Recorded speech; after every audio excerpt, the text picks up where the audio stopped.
Perfect.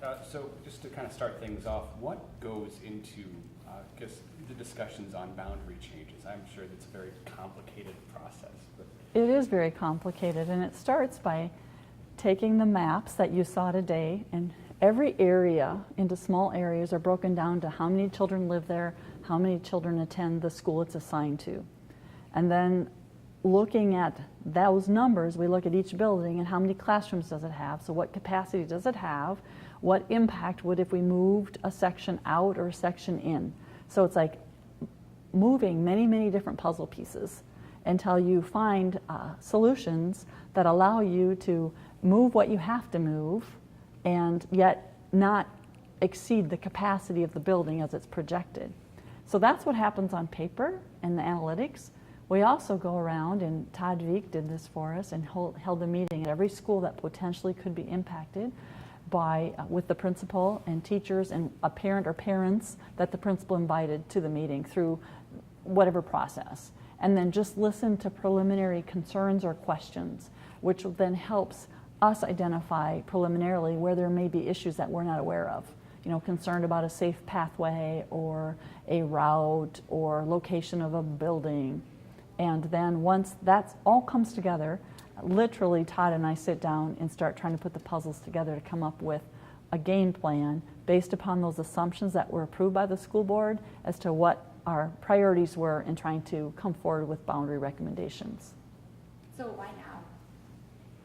Oh, well, because our middle school opens in the fall of 2014, so this is the time that we need to do boundaries. And can you explain the options that will be sent out today?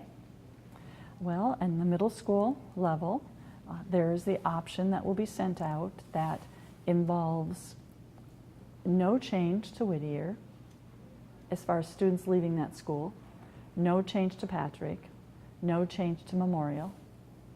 It shows all of the students going to, currently going to Axtell, going to McGovern, except those who live east of Minnesota Avenue, and they would be assigned to Whittier. And then there's a group of students that currently are assigned to Edison who live on the west side of the interstate, and those students who are currently bused to Edison would be proposed to be bused to McGovern. That's the middle school option. And we proposed, as you heard today, other options to the school board. But I think they did right in coming forward with one option saying, come and give us your feedback on this one. And clearly, as you can see from being here, the one we highly recommend and they chose is least disruptive to students and families. And then at the elementary level, we were able to come up with a solution that saves the district dollars and doesn't move a child on the west side of town. So rather than build the new elementary school to open in 2016, delay its building until 2015, or if it had to happen sooner, it could, but just delay it. Add the addition at Pettigrew and an addition at Discovery to absorb the growth needs, and then not move a single child on the west side. Then in the center, we know we had to move the children from Jefferson, and we were very pleased that all of Longfellow and all of Mark Twain can go to Susan B. Anthony. So then Jefferson in the proposal is divided between going to Garfield and going to Laura Wilder. And then some of Laura Wilder's bus is reassigned to Susan B. Anthony. And some of Laura Wilder's bus is reassigned to Garfield. And then it moves the Challenge Center to a much more of a permanent home, to the addition that's already scheduled for Robert Frost. And it allows us to unite our Bridges Elementary Behavior Program under one roof at Horace Mann, and proposes that we take Horace Mann in its entirety rather than breaking up the school. All those students would be bused on 26th Street over to Rosa Parks.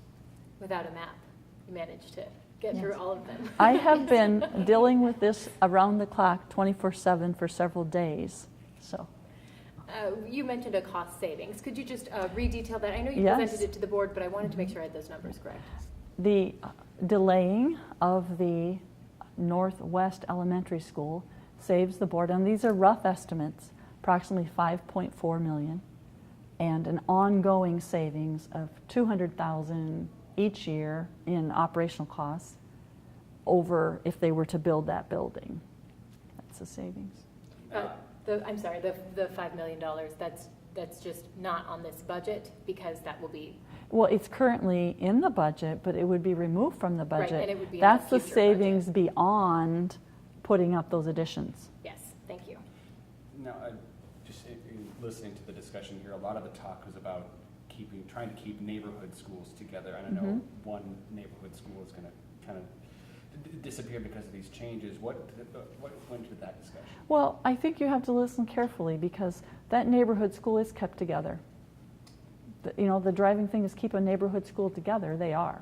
They're all together on a bus to go to Rosa Parks. And the other children going into that school need to have a place. And so when you look at a neighborhood, the Horace Mann, whose natural boundaries are down to 91 students, each year declining, many parents, and certainly it's a challenge for teachers if the entire school has what we call blends. In the Sioux Falls School District, we have to control our budget tightly. So if we have a small first grade class, it doesn't mean I still get to put a teacher in there. Then I have to blend first and second grade together in one room, second and third together, third and fourth, fourth and fifth. That's what we mean when we mean blends, rather than one classroom that's all first grade, all second grade, all third grade, all fourth, and all fifth. So it's less about the physical location, more about Right, the student. right. We were very pleased that we were able to keep those children together. I mean, and the parents, where they're walking to school, they would be provided bus transportation to Rosa Parks. And again, Rosa Parks will have the room once Spanish immersion moves out of there. They didn't have room for all the Spanish immersion, but they'd have room for that relatively small Horace Mann neighborhood population. Can you talk about the next steps and the importance of the parent meetings coming up? Yes, we have 5 parent meetings scheduled, which I think many of you have been very helpful in us putting those dates out there in earlier reports. And they begin on Tuesday night at Patrick Henry at 7 p.m. And there are one at each middle school. And the purpose of those are for parents to come and give us feedback, input, new ideas. The board did choose very clearly to put out one option for each scenario and then to choose for parents to come and give their feedback and input. So could these changes, or could these plans possibly change? Always, yes. Right, but I have to be honest with you, I believe, like on the west side, do I think these plans will change? No, because I don't believe a parent's going to come forward to say, we wanted to be moved and we didn't get picked. I mean, and so in the center, we certainly should be hearing from some parents because their address is assigned to a different school. And that matters, it matters to us. But the challenge we have is everybody loves their school in Sioux Falls and no one wants to have to move. And you heard clearly we have to get pressure off of Edison Middle School. We've got to be able to get some space into that building. When are you hoping to have, I guess, the plans finalized? And December 9th. December 9th is when, as a result of the public hearings, and we do have, the last public hearing is on November 25th, after the regular board meeting, and I believe that one is at Benner Todd Memorial, Whittier, the last one. You guys probably have it in your notes someplace. But after that last one, that board, the second board meeting in November, then there's a 2-week window before December 9th, and there's also a board work session in there. So if we had to come back at it December 2nd in work session, we could. But I felt strongly to recommend to the school board there's no reason to wait till January because it just causes more parents worry and stress. is December 9th first reading or second reading? We don't have first and second readings with boundaries. Oh, okay. Yeah, that's policy. This isn't policy. Yeah. So It's you're- Whittier, yeah. You're saying like your ultimate goal is least disruption. Are you confident with the options that were proposed tonight? I feel very positive about the options.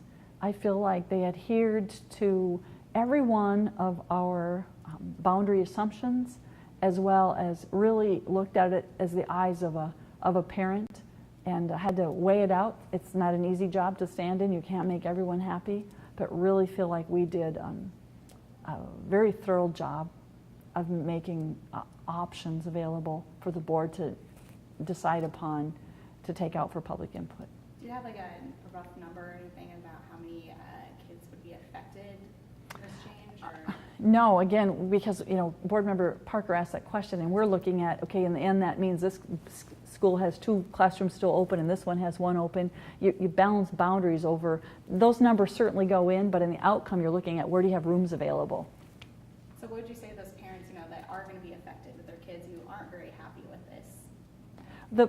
At this point, the school board will have to listen to their input, and the school board will have to respond to them and either ask us to make changes or to stay the course. The school board definitely wants to hear from parents. So they definitely have a voice if, they do have concerns, and so that can change. You mentioned Edison as having quite a bit of pressure on it. Are there any other particular schools that have that amount of pressure on it as far as? Just for middle school, it's Edison. It's in the core. It's got our honors program opening up and Spanish immersion going there.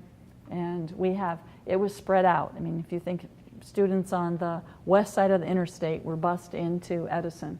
So it seemed to be natural boundaries was one of our assumptions, and that interstate line to have those students go to McGovern. And keep in mind that students who are currently open enrolled, that stays with them. So they certainly, those in that neighborhood that are open enrolled, and there's several of them to Memorial, their life won't change.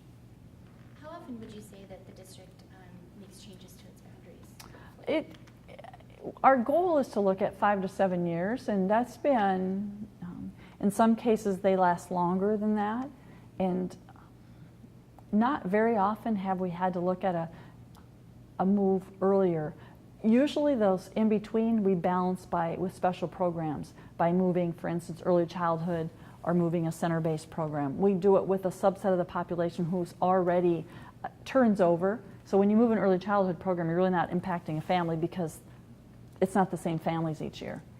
Are the two biggest drivers of change, when you're talking about class size and enrollment in a specific school, as well as, there's some new construction coming online, are those the 2 biggest factors in making changes for district boundaries?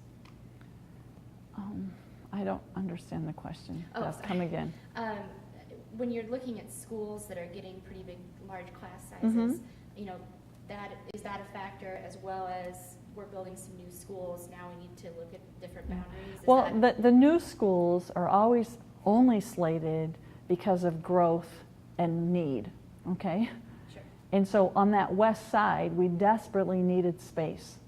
And where we could get land is also where there's opportunity. When you saw on the map, when that area takes off, it will fill in. But we're able to right now delay that school and put the additions down where the pressure is. How many sections will be in those additions? For actual classrooms, because actual classrooms are different than actual added sections. Sections of students will be about 100 more students each, which is about 4 actual regular classrooms. But you heard me indicate we also can take the pressure off by adding early childhood classrooms or the center-based classrooms.